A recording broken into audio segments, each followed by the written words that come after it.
Hi, I'm Alexa, and I'm going to talk about what we talked about in class today, which is the two poems by William B. Yeats, Easter 1916 and Among School Children.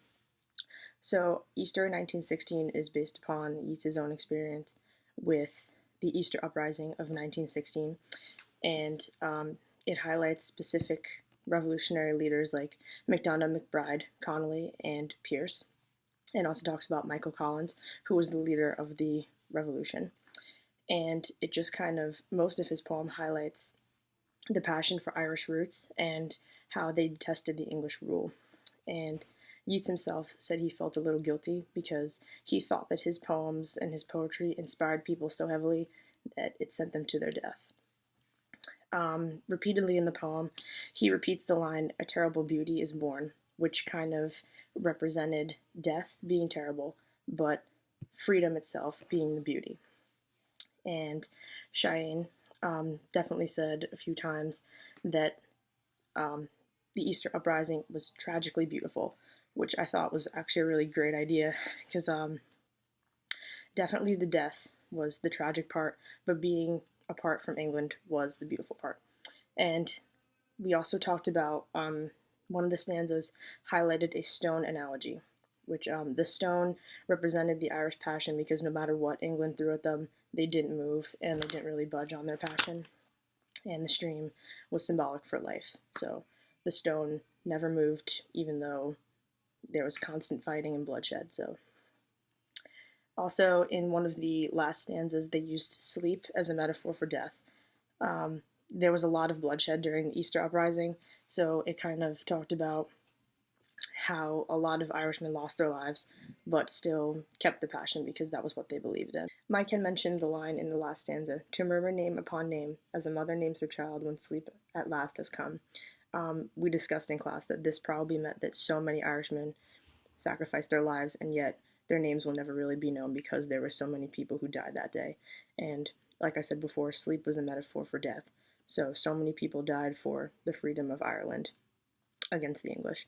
And just the fact that the sacrifice was what it took for them to be able to be free is kind of what Yeats is definitely highlighting in this poem.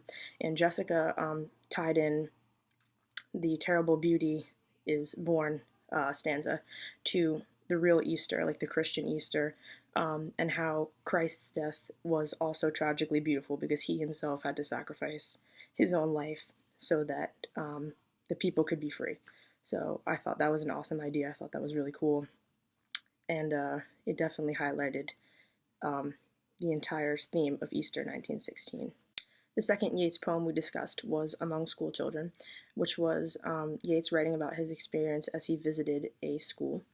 At this point, he was an older man, so he highlights his experiences of seeing these children and analyzing his own youth.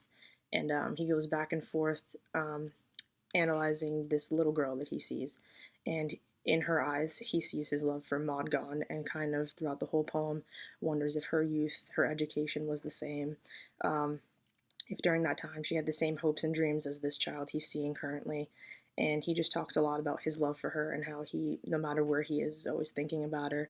Yeats definitely highlights the idea of oneness in this poem a few times, specifically the lines "into the yolk and the white of one shell," which means that how two things who are completely different can come together and form one fluent idea. And he also talks about in the last stanza, "O chestnut tree, great rooted blossomer, are you the leaf, the blossom, or the bowl? O body swayed to music, O brightening glance, how can we know the dancer from the dance?" So we talked about this in class for a little bit, and we analyzed the chestnut tree analogy, the parts that means the life of the tree itself, the leaf, the blossom, or the bowl. We decided that these three things are what make one whole tree. So he's like with the yolk analogy, he's explaining that all things in life come from separate things coming together.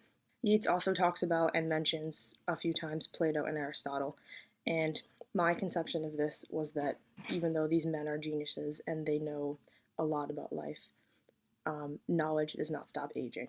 And Yeats, in other poems and this one, has shown that he is nostalgic for his own youth. So it's well known that he often looks back on his own youth and misses it often, misses his love for Mongon. So this entire poem highlights that, his nostalgia, and his love for Mongon never leaves. And he's just basically saying life is oneness and aging is inevitable. But either way, life goes on. And that's what we learned in class. So thanks for watching.